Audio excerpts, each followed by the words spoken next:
دن میں ایک نماز میں، ہفتے میں ایک دن اس عمل کو اپنی زندگی کا خاصہ بنا لیں کہ نماز کے بعد کچھ دیر مصلی پہ بیٹھ کے فرشتوں سے دعائیں لینی. اچھا، اب آپ دیکھیں کہ ہم ہر وقت تلاش میں رہتے ہیں، کوئی نیک بندہ ہمیں ملے تو ہم اسے کہیں کہ تم ہمارے لیے دعا کرو. اس کو کہتے ہیں دعا کرو، اس کو کہتے ہیں، پھر اس سے وعدے لیتے ہیں اور اس کے اوپر بوجھ ڈالتے رہتے ہیں، اور اس بیچارے کے پاس اپنے لیے مانگنے کا بعض اوقات وقت نہیں ہوتا، دوسروں کے لیے کیا مانگے گا. اور ادھر فرشتے انتظار میں بیٹھے ہیں کہ تم ذرا خود مصلی پہ بیٹھو نا، ہم بھی تمہارے لیے دعا کرتے ہیں. اس کے لیے ہم تیار نہیں ہیں.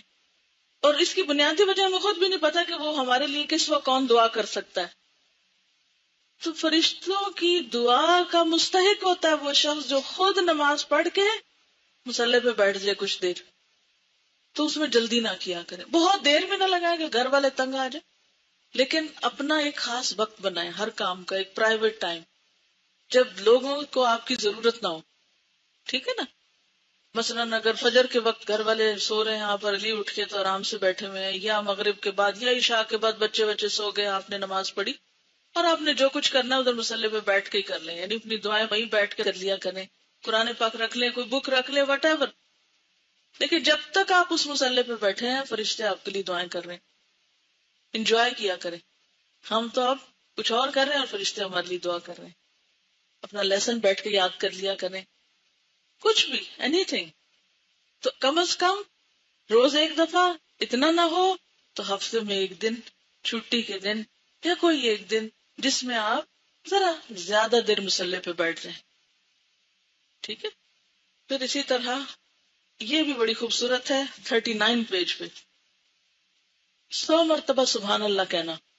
عن ابی ہریرہ رضی اللہ عنہ ان رسول اللہ صلی اللہ علیہ وسلم قال من قال سبحان اللہ وبحمدہ فی یوم 100 مرۃ حطت خطایاہ وان کانت مثل زبد البحر. یہ بھی بخاری کی روایت. حضرت ابو ہریرہ رضی اللہ تعالی عنہ سے روایت ہے کہ رسول اللہ صلی اللہ علیہ وسلم نے فرمایا، جو شخص دن میں 100 مرتبہ سبحان اللہ و بحمدہ کہے اس کے گناہ مٹا دیے جاتے ہیں، خواہ وہ سمندر کی جھاگ کے برابر ہی کیوں نہ ہو. اور سمندر کی جھاگ کے چھوٹے چھوٹے گناہ، جیسے آپ صلی اللہ علیہ وسلم نے حضرت عائشہ سے فرمایا تھا نا، عائشہ چھوٹے چھوٹے گناہوں سے بچتی رہنا، ورنہ وہ کیا کرتے ہیں، وہ ایک ڈھیر بن کے جلا ڈالتے ہیں، یعنی زیادہ ہلاکت خیز ہو جاتے ہیں. بڑا گناہ تو ایک ہی بڑا نا، لیکن چھوٹے چھوٹے مل کے اس سے بھی بڑے ہو جاتے ہیں. ٹھیک ہے نا، قطرہ قطرہ دریا ہو جاتا ہے. تو یہ جو سمندر کی جھاگ والی بات آتی ہے تو میرے سامنے وہی ایک پکچر آ جاتی ہے کہ چھوٹے چھوٹے چھوٹے چھوٹے گناہ ڈھیر لگ گیا ان کا، جن کو ہم نے حقیر سمجھا وہ ایک بہت بڑی کوانٹٹی بن گئے. ایسے چھوٹے چھوٹے گناہوں کی معافی کے لیے اللہ کی حمد و ثنا. پھر آپ دیکھیں تسبیح جو ہے یہ کتنی بہترین چیز ہے. لیکن مشکل پتہ کیا ہے، بات یہ ہے کہ دیکھنے کو یہ عمل بہت چھوٹا لگتا ہے اور آپ کہتے لو یہ کیا مشکل ہے، یہ تو میں آرام سے ہی کر سکتا ہوں. لیکن اصل بات یہ ہے کہ یہ اتنے آرام سے نہیں ہوتا. اصل مشکل پابندی ہے، روزانہ کرنا. صبح شام کی دعاؤں میں بھی یہ عمل لکھا ہوا ہے. کتابیں آپ کے پاس ہیں، کتنے لوگ اب تک کرتے ہیں؟ کتابیں تو سب کے پاس، لیکن فیو ہینڈز ہیں، سارے نہیں ہیں. 100% نہیں کر رہے آپ لوگ. کتنا آسان عمل ہے لیکن 100% نہیں ہو رہا. میں چاہتی ہوں کہ یہ عمل آپ سب میں ہونا چاہیے، کوئی مشکل نہیں. اگر آپ ایک دن بیٹھ کے سبحان اللہ و بحمدہ سبحان اللہ و بحمدہ کو 100 دفعہ گنے تو 2-3 منٹ سے زیادہ نہیں لگتے. تو 24 گھنٹوں میں 2-3 منٹ نہیں اپنے گناہ معاف کرانے کے لیے.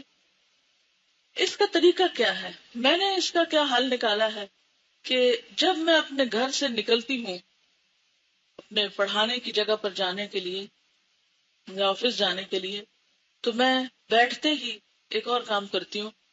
آپ کو پتا نا سواری پہ نفل پڑھ سکتے ہیں، تو چونکہ ٹائم کم ہوتا ہے تو عام طور پر میں گھر سے نکلتے ہی سبحان الذی سخر لنا اور وہ گھر سے نکلنے کی دعائیں پڑھ لیتی ہوں، اور جو ہی گاڑی قبلے کی طرف مڑتی ہے تو میں اللہ اکبر کر کے 2 نفل شروع کر دیتی ہوں.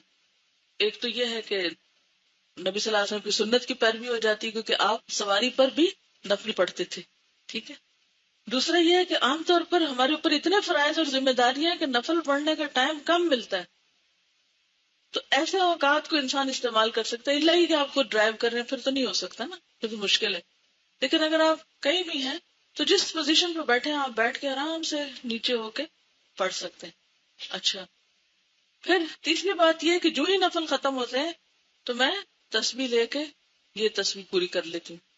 بعض اوقات اتنی دیر میں وہ جگہ آ جاتی ہے جہاں اترنا ہوتا ہے, تو میں اس وقت تک اپنے کمرے میں نہیں داخل ہوتی جب تک میری تسبیح ختم نہ ہو جائے. تو اس طرح سفر جو ہے وہ الحمدللہ بہت اچھا گزر جاتا ہے اور وہ دن کا ایک وظیفہ ہو جاتا ہے. عمل کب چھوٹتا ہے؟ جب سفر میں, یعنی اس طرح کے سفر میں ہوتی ہوں کہ ابھی اس وقت یہاں ہو اور ابھی وہاں ہو اور ابھی کوئی آ گیا اور ابھی فون آ گیا, تو پھر گڑبڑ ہو جاتی ہے. پھر میں بیچ بیچ میں پڑھتی رہتی ہوں مگر وہ جو ایک پابندی ہوتی ہے وہ چھوٹتی ہے. تو آپ لوگ اس وقت اس سال میں اپنی عادت کچھ اس طرح بنا لیں کہ مثلاً آپ اسی طرح عمل کر سکتے ہیں. آپ گھر سے نکلیں اس وقت, یا اگر آپ ہاسٹل کے اوپر سے آ رہے ہیں تو اس وقت میں آپ کر سکتے ہیں. اترتے ہوئے سیڑھیاں تو ویسے ہی سبحان اللہ پڑھنا ہی ہوتا ہے, اس وقت میں پڑھ سکتے ہیں. یا پھر یہ ہے کہ آپ تھوڑا سا ادھر ادھر گھوم کے اپنی تسبیح پوری کر لیں, یا یہ کہ کلاس میں آ کے بیٹھے ہیں اور ابھی لوگ آ رہے ہیں یا آپ رک کے چل رہے ہیں تو اس وقت میں پورا کر لیں. لیکن جب تک آپ اس عمل کو کسی چیز سے گرا نہیں لگائیں گے نا تو آپ کی پابندی نہیں ہوگی, اور اگر پابندی نہیں ہوگی تو پھر آپ اس سے فائدہ نہیں اٹھا سکتے. تو کوئی ایسا ٹائم جس میں آپ سوچے کہ یہ کام تو میں روز ہی کرتی ہوں, مثلا آپ گھر میں روز برتن دھوتے ہیں تو آپ اس میں ٹائم دیکھ لیں 2-3 منٹ میں پورا ہو جاتا ہے تو ٹھیک ہے, نہ بھی گنے تو 100 سے زیادہ بھی ہو سکتا ہے, اس سے کیا نقصان ہے. یعنی ایک دن آپ بیٹھ کے ٹائمنگ کر لیں. پھر تسبیح نہ بھی اٹھائیں تو اتنے ٹائم تک آپ وہ تسبیح پڑھ کے بھی اس ثواب کو انشاءاللہ پہنچ جائیں گے. ایک اور حدیث ہے اسی سے ملتی جلتی, عن ابی ہریرہ رضی اللہ عنہ قال قال رسول اللہ صلی اللہ علیہ وسلم کلمتان حبیبتان الی الرحمن خفیفتان علی اللسان ثقیلتان فی المیزان سبحان اللہ وبحمدہ سبحان اللہ العظیم. حضرت ابو ہریرہ رضی اللہ تعالی عنہ کہتے ہیں کہ رسول اللہ صلی اللہ علیہ وسلم نے فرمایا, 2 کلمے ایسے ہیں جو رحمان کو بہت پیارے ہیں, زبان پر بہت ہلکے ہیں اور ترازو میں بہت بھاری ہیں, اور وہ یہ ہیں سبحان اللہ وبحمدہ سبحان اللہ العظیم. اب یہ جو پچھلا ہے یہ تو بہت ہی مختصر ہے, سبحان اللہ وبحمدہ سبحان اللہ وبحمدہ, لیکن یہ ذرا سا اس سے طویل ہے. تو آپ ان دونوں میں سے کوئی بھی اختیار کر سکتے ہیں. اگر آپ یہ پڑھیں گے سبحان اللہ وبحمدہ سبحان اللہ العظیم تو زیادہ فائدہ, لیکن اگر آپ یہ نہ کر سکے تو کم از کم آدھا والا ضرور کر لیں. اور یہ سب سے بڑی بات ہے نا کہ میزان میں بہت بھاری ہے, تو یہ اس اعتبار سے بھی آپ کو فائدہ دیں گے. اسی طرح ذکر میں ایک اور بڑی ہی بہترین چیز ہے, خاص طور پر ان لوگوں کے لیے جن کو شیطانی وسوسے بہت زیادہ آتے ہیں. کچھ لوگ بہت اس چیز کی شکایت کرتے ہیں کہ ہمیں شیطانی وسوسے بہت آتے ہیں, یا ہم مستقل مزاجی اختیار نہیں کر سکتے, یا ہم بھولتے بہت ہیں, یا وغیرہ وغیرہ. تو یہ جو کلمہ ہے یہ شیطان سے بچانے والا ہے. حضرت ابو ہریرہ رضی اللہ تعالی عنہ سے روایت ہے, ان رسول اللہ صلی اللہ علیہ وسلم قال من قال لا الہ الا اللہ وحدہ لا شریک لہ لہ الملک ولہ الحمد وہو علی کل شیء قدیر فی یوم 100. علیہ وسلم نے فرمایا, جو کوئی لا الہ الا اللہ وحدہ لا شریک لہ لہ الملک ولہ الحمد وہو علی کل شیء قدیر ایک دن میں 100 بار کہے تو یہ اس کے لیے 10 گردنوں کے آزاد کرنے کے برابر ہوگا. اس کے لیے 100 نیکیاں لکھی جائیں گی, 100 برائیاں اس سے مٹا دی جائیں گی, اور یہ کلمہ اس کے لیے اس دن شام تک شیطان سے بچانے کا ذریعہ رہے گا. اور جو عمل لے کر یہ شخص آئے گا اس سے بہتر کوئی شخص عمل نہیں لائے گا سوائے اس آدمی کے جس نے اس سے زیادہ عمل کیا ہو. اور اگین پھر وہی بات ہے کہ کس کے پاس وقت ہے کہ 100 دفعہ یہ پڑھے. وقت ہوتا ہے, ہم استعمال نہیں کرنا جانتے, ہم اس کو مینج نہیں کر پاتے, ہم اس کو مقرر نہیں کرتے. یعنی کتنی مفید چیز ہے کہ آپ اس کو اگر اپنی عادت بنا لیں تو ایک نہیں کئی فائدے ہیں. یہ بھی آپ دیکھیے بخاری کی روایت ہے, کچھ تو فضائل اعمال کی حدیثیں بہت ضعیف ہوتی ہیں, بڑے بڑے فائدے لکھے ہوتے ہیں لیکن وہ حدیثیں اوتھینٹک نہیں ہوتی. یہ حدیث اوتھینٹک ہے, یعنی یقینی بات ہے, آپ پورے شرح صدر کے ساتھ اس کو کر سکتے ہیں. تو اس میں نمبر 1 10 غلام آزاد کرنے کا ثواب، نمبر 2 100 نیکیوں کا لکھا جانا، پھر نمبر 3 100 برائیوں کا مٹنا، اور نمبر 4 صبح سے شام تک شیطانی حملوں سے حفاظت، اور شیطان کی اکساہٹیں، وسوسے، اس کا بھلوانا، جو بھی کچھ شیطان دشمنی میں کرتا ہے، لوگوں کے درمیان فساد پھیلانا، ڈرانا، خوف دلانا. آپ کو پتا ہے کبھی آپ قرآن پاک کی روح سے دیکھیں کہ شیطان کیا کیا کرتا ہے. کوئی ایک اسائنمنٹ ان کو دے دیں کسی وقت، قرآن کو ذرا دوبارہ سے پڑھ کے دیکھیں کہ اس میں کیا کیا لکھا ہوا. یعنی شیطان کیا کیا کرتا ہے. الشیطان یعدکم الفقر ویأمرکم بالفحشاء، انسانی الشیطان بھلواتا ہے، پھر اسی طرح ینزغ بینکم فساد ڈلواتا ہے، اور بھی اس کے بہت سے کام ہیں. شاید شیطان کے ہتھ کنڈوں میں کچھ چیزوں کا ذکر بھی ہو، مجھے نہیں اب یاد، کیونکہ 5 سال ہو گئے اس لیکچر کو. تو اینی ہاؤ، اب شیطان کے جتنے بھی وار ہیں ان سارے واروں سے یہ کلمہ آپ کو انشاءاللہ محفوظ رکھے گا. یعنی آپ کے اندر ایک ایمان کی ایسی طاقت ہوگی، شیطان آپ کے اوپر آ نہیں سکتا. اور یہ جو لوگ یہ شکایت کرتے ہیں ان کو جن چمٹے میں اور معلوم نہیں کون کون ان کے پاس آتا ہے اور جاتا ہے، ان سب کو بھی اس سے خلاصی ہو سکتی ہے. یعنی جو اس قسم کی گفتگو فرمائے ان کو بھی یہ نسخہ بتایا کریں کہ آپ یہ عمل کریں اور پھر بتائیں، کیونکہ نبی صلی اللہ علیہ وسلم کی بات سے بڑھ کر سچی بات کس کی ہو سکتی. اچھا جناب، اگر یہ 100 دفعہ نہ کہہ سکیں تو کم از کم 10 دفعہ کہہ لیا کریں، کیونکہ 45 پیج پر آخر میں یہ حدیث دیکھیے. حضرت ابو ایوب انصاری رضی اللہ تعالی عنہ نبی صلی اللہ علیہ وسلم سے روایت کرتے ہیں، من قال لا الہ الا اللہ وحدہ لا شریک لہ لہ الملک ولہ الحمد وہو علی کل شیء قدیر 10 مرار کان کمن اعتق 4 انفس من ولد اسماعیل. یہ صحیح مسلم کی روایت ہے. جو شخص 10 مرتبہ یہ کلمہ کہے لا الہ الا اللہ وحدہ لا شریک لہ لہ الملک ولہ الحمد وہو علی کل شیء قدیر، وہ اس شخص کی طرح ہوگا جس نے اسماعیل علیہ السلام کی اولاد سے 4 شخص آزاد کیے. یعنی اس کا صرف اتنا فائدہ ہے اگر 10 دفعہ پڑھے. لیکن اگر آپ کسی بھی طرح اپنے آپ کو پابند کر سکیں، اور اس ایج میں تو آپ کے اوپر کوئی بہت بڑے مسئلے مسائل نہیں ہیں، گھر جاتے وقت واپسی پہ اگر آپ یہ باندھ لیں، ایک تسبیح کر لیں، آتے وقت سبحان اللہ و بحمدہ کر لیں، اور جاتے وقت لا الہ الا اللہ وحدہ کی کر لیں. اور اگر ایک دن آپ ٹائمنگ کر لیں، مثلا آپ خود ڈرائیونگ کر رہے ہیں تو آپ کو پتا ہوگا اتنے منٹ میں گھر آتا ہے اور اتنے منٹ میں پڑھ کے یہ کلمہ 100 دفعہ ہو جاتا ہے، تو پھر بھی اس سے آپ کو فائدہ ہوگا. اسی طرح نماز کے بعد جو تسبیحات پڑھی جاتی ہیں اس میں 33 مرتبہ سبحان اللہ، 33 مرتبہ الحمدللہ، 33 مرتبہ اللہ اکبر کہنا، اور 100 کی تعداد پوری کرنے کے لیے لا الہ الا اللہ وحدہ لا شریک لہ لہ الملک ولہ الحمد وہو علی کل شیء قدیر پڑھنا. اس کی ساری خطائیں معاف کر دی جائیں گی، اگرچہ وہ سمندر کی جھاگ کے برابر ہی کیوں نہ. اب آپ دیکھیں کتنی آپشنز آپ کو دی جا رہی. آپ ایک کام کر لیں، وہ نہیں کر سکے دوسرا کر لیں، وہ نہیں کر سکے تیسرا کر لیں، لیکن کچھ نہ کچھ تو کریں. خوش قسمت ہے وہ جن کو یہ سب کرنے کی توفیق ہو جائے، کیونکہ یہ توفیق کی بات ہے، مشکل نہیں ہے، بہت ٹائم نہیں لگتا. ٹائم مینج کرنا خود سیکھیں، کیونکہ ذکر جو ہے وہ الذین یذکرون اللہ قیاما وقعودا وعلی جنوبہم، تینوں حالتوں میں کیا جا سکتا ہے، کھڑے بھی، بیٹھے بھی، لیٹے بھی. آپ کام کر رہے ہیں، آپ کچھ بنا رہے ہیں، صفائی کر رہے ہیں، کچھ بھی کرتے ہوئے آپ ذکر کر سکتے ہیں. صرف یہ ہے کہ آپ کو باندھنے کی اور پابندی کی ضرورت ہے. اور اس میں بھی میں نے خود دیکھا تھا 1.5 منٹ لگتا ہے یہ تسبیحات پڑھنے میں، اور ثواب کتنا زیادہ ہے.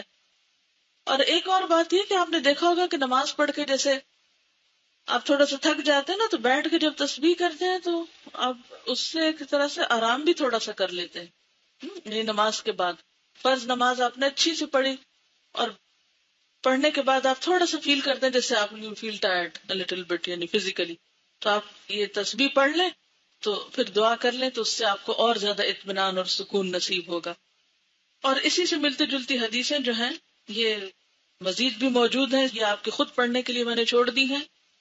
اور اس میں خاص طور پر رات کے وقت سوتے وقت اگر یہ تسبیحات پڑھی جائیں، خصوصاً تھکاوٹ کے بعد، آپ بہت تھک گئے ہیں، آپ کو نیند نہیں آ رہی، آپ تسبیح پڑھنا شروع کریں، پوری ہونے سے پہلے ہی سو جائیں گے. میں نے اکثر یہ تجربہ کیا، ایسا سکون آتا ہے کہ پتہ نہیں چلتا کتنی پڑھی گئی اور کتنی نہیں. حضرت فاطمہ سے متعلق یہ حدیث ہے. ان کو تسبیحات فاطمہ بھی اسی وجہ سے کہا جاتا ہے. حضرت فاطمہ رضی اللہ تعالی عنہا نے یہ شکوہ کیا کہ چکی پیسنے سے ان کے ہاتھ پہ نشان پڑ گیا ہے، اور وہ نبی صلی اللہ علیہ وسلم کے پاس ایک لونڈی مانگنے کے لیے آئیں. اتفاق سے نبی صلی اللہ علیہ وسلم نہ ملے تو انہوں نے حضرت عائشہ سے اپنے آنے کا مقصد بیان کیا اور چلی گئی. جب نبی صلی اللہ علیہ وسلم تشریف لائے تو حضرت عائشہ نے آپ سے حضرت فاطمہ کے آنے کا ذکر کیا. حضرت علی رضی اللہ تعالیٰ عنہ بیان کرتے ہیں کہ نبی صلی اللہ علیہ وسلم ہمارے پاس اس وقت تشریف لائے جب ہم اپنے بستروں پر سونے کے لیے جا چکے تھے. میں نے آپ کو دیکھ کر اٹھنا چاہا، لیکن آپ نے فرمایا اٹھو نہیں، اپنی جگہ رہو.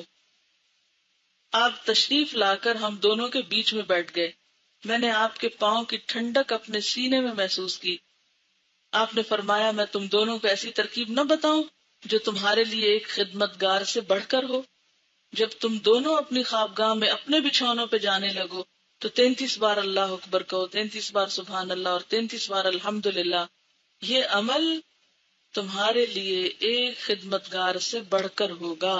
یعنی کوئی خدمتگار تمہیں دبائے بیٹھ کے تو اس سے بہتر ہے کہ تم یہ تسبیحات پڑھ کر سو جاؤ. اچھا، اس میں 2-3 اور باتیں بھی پتہ چل رہی. نمبر 1، حضرت فاطمہ رضی اللہ تعالی عنہا کا اپنے ہاتھوں سے کام کرنا. نمبر 2، آپ صلی اللہ علیہ وسلم کے پاس جا کر والدین سے کسی چیز کی ڈیمانڈ کرنا. یعنی والدین سے سوال میں نہیں آتا. یعنی کسی اور سے جیسے آپ سوال کرتے تو معیوب ہے نا، لیکن والدین کے پاس جا کر اپنی حاجت آپ رکھ سکتے ہیں، پیغام بھی بھیج سکتے ہیں کہ مجھے اس چیز کی ضرورت ہے.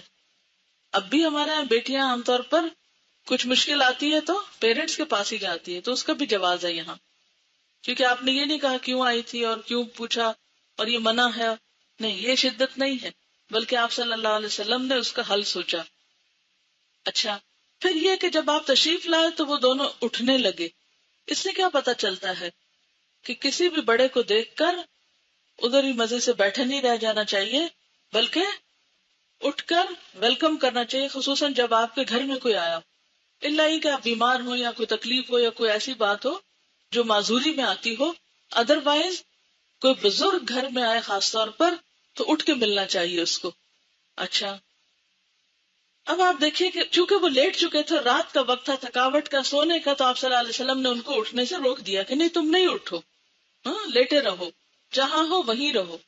اور آپ صلی اللہ علیہ وسلم ان کے دونوں کے بیچ میں بیٹھ گئے. اچھا، دونوں کے بیچ میں بیٹھ کر آپ نے اپنی ٹانگیں لمبی کی ہوگی، جب ہی آپ کا پاؤں حضرت علی کے سینے تک جا کے لگا نا. اور مدینہ میں بہت شدید ٹھنڈ ہوتی ہے، مکہ میں اتنی نہیں ہوتی لیکن مدینہ میں ہوتی ہے، تو آپ کے پاؤں ٹھنڈے تھے. تو حضرت علی فرماتے ہیں کہ آپ کے پاؤں کی ٹھنڈک میں نے اپنے سینے میں محسوس کی. اور پھر آپ نے فرمایا میں تم دونوں کو ایسی ترکیب نہ بتاؤں جو تمہارے لیے خدمتگار سے بڑھ کر ہو، اور تم یہ تسبیح پڑھ لیا کرو.